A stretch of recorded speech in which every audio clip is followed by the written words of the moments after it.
그리고 또 이제 근린생활시설 건물을 찾으려고 하니까 그것도 또 없는 거예요. 그래서 과연 방법이 뭘까 해서 계속 고민하고 찾아보니까 이 방법이 생긴 거예요.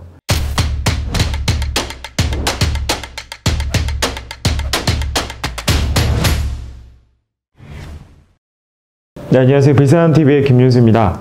오늘은 주택 건물에 대해서 좀 얘기를 해보려고 합니다.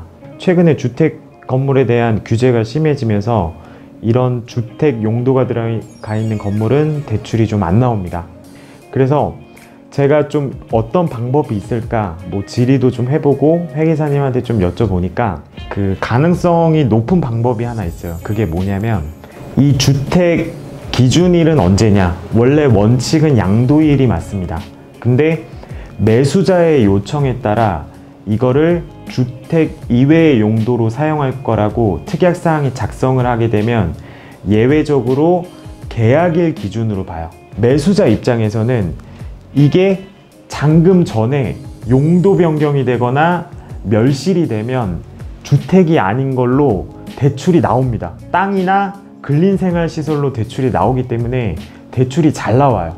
다세대 주택은 다르겠죠. 다세대 주택은 그냥 이런 약정 없이 잔금 전에 멸실이나 용도 변경이 더 이득입니다.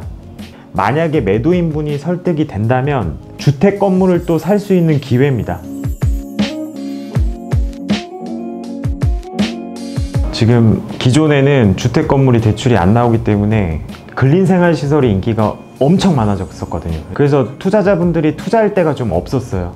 그래서 고객분들이 처음에 오시면은 주택 건물 아예 보지도 않습니다. 그리고 또 이제 근린생활시설 건물을 찾으려고 하니까 그것도 또 없는 거예요. 그래서 과연 방법이 뭘까 해서 계속 고민하고 찾아보니까 이 방법이 생긴 거예요. 그래서 최근에도 좀 거래를 했었거든요. 이렇게 해가지고 매도인분을 설득해가지고 계약을 했는데, 아무래도 요즘에 매물이 워낙 없다 보니까 이렇게 좀 틈새 시장을 찾을 수 있을 것 같아요. 매도인분은 좀 설득을 해야 되는데 실무적으로는 이게 쉽지 않아요. 질의응답했던 것들이랑 세무사랑 막 같이 가서 얘기해도 설득이 잘 안 됩니다. 근데 만약에 이게 설득이 되는 매도자분들이 계시면은 그런 주택은 또 매입하셔도 됩니다. 대출이 또 잘 나오기 때문에.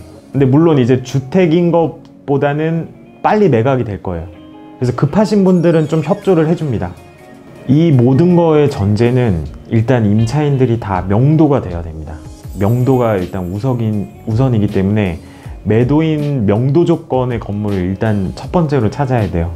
근데 그게 요즘에 주택임대차보호법도 강화돼 가지고 그 주택 임차인 명도도 좀 쉽진 않습니다.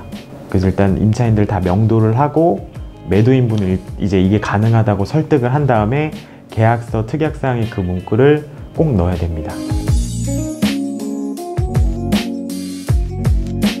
그렇죠. 아무래도 주택 건물이 그 건축행위를 해야 되잖아요. 신축하라 하든지 리모델링을 하든지 아무래도 그렇게 돼 있는 건물보다는 저렴하게 또 나와 있을 거거든요. 이미 완성돼 있지 않으니까.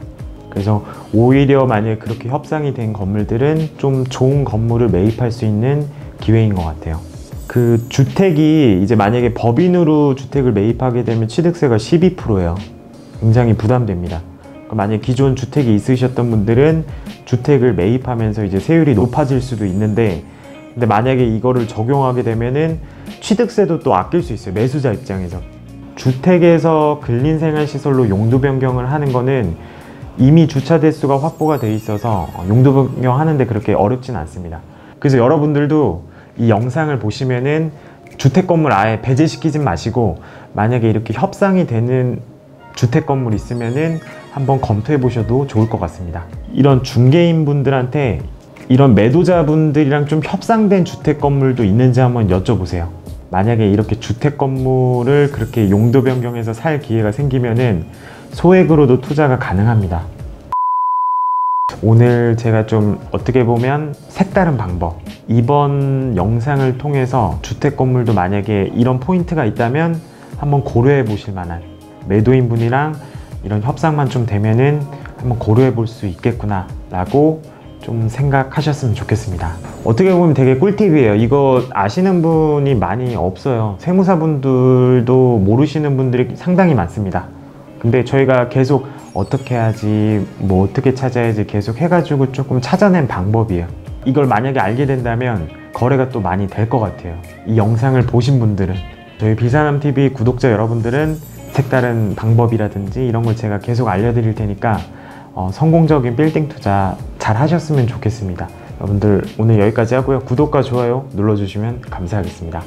감사합니다.